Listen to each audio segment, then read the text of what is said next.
C'est quoi Noël pour les chrétiens? Eh bien Noël, c'est la célébration de la naissance de Jésus-Christ. À Noël, nous fêtons ce mystère, ce miracle magnifique de l'incarnation, c'est-à-dire le fait que Dieu ait pris une forme humaine, que Dieu ait pris un corps humain. C'est extraordinaire, c'est magnifique. Je vais vous lire une citation de saint Augustin, Augustin d'Hippone, au IVe siècle, qui décrit la beauté de l'incarnation. « Il est devenu homme, lui qui a fait l'homme, afin que celui qui règle le cours des astres soit nourri à la mamelle, afin que lui, le pain, connaisse la faim, afin que lui, la source, connaisse la soif, afin que lui, la lumière, connaisse le sommeil, afin que lui, le chemin, connaisse la fatigue de la route, afin que la vie connaisse la mort. Celui qui existait comme Fils de Dieu avant tous les siècles, celui qui n'a pas de commencement, a daigné devenir le Fils de l'homme en ces derniers temps. Celui qui endura toutes ces indignités à notre place n'avait fait aucun mal. Et nous qui étions au bénéfice de tant de bonté de ses mains, nous ne méritions aucun bienfait. Engendré du Père, il n'a pas été créé par le Père. Il a été créé homme dans le sein d'une mère qu'il avait lui-même créée, afin de naître en ce monde de celle qui, jamais et nulle part, n'aurait pu exister, sinon par sa puissance. L'incarnation, le fait que Dieu soit devenu homme, nous apprend plusieurs choses.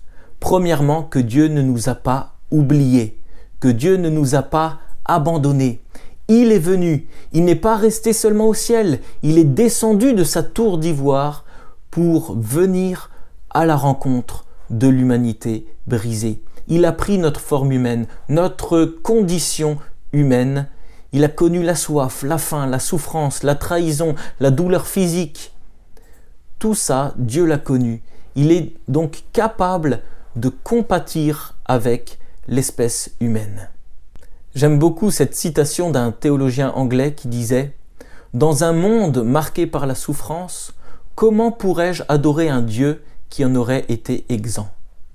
Dieu lui-même a connu la souffrance et est capable de compatir à nos souffrances.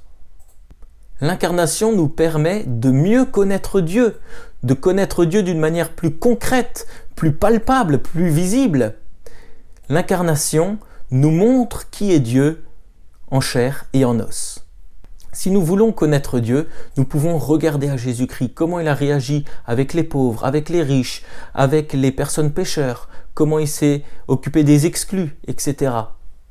Tout cela nous renseigne sur qui est Dieu. Et surtout, l'incarnation a permis à Dieu de faire l'expiation de nos péchés. Nos péchés, c'est tout ce qu'on fait qui est contre la volonté de Dieu. Et comme Dieu est tellement juste et bon, il demande que cela soit puni. Et dans sa grande bonté, en revêtant la forme humaine, il a accepté d'endosser la culpabilité des personnes qui placent leur foi en lui et d'en payer la conséquence, à savoir la mort. C'est Dieu lui-même qui est le Sauveur, qui a fait l'expiation des péchés et qui nous permet d'être réconciliés avec lui. James Irwin, astronaute américain qui a marché sur la Lune en 1971, a dit ceci: « Dieu marchant sur la terre est plus important que l'homme marchant sur la Lune. » C'est quoi Noël? Noël, c'est la célébration de Dieu fait homme pour nous sauver.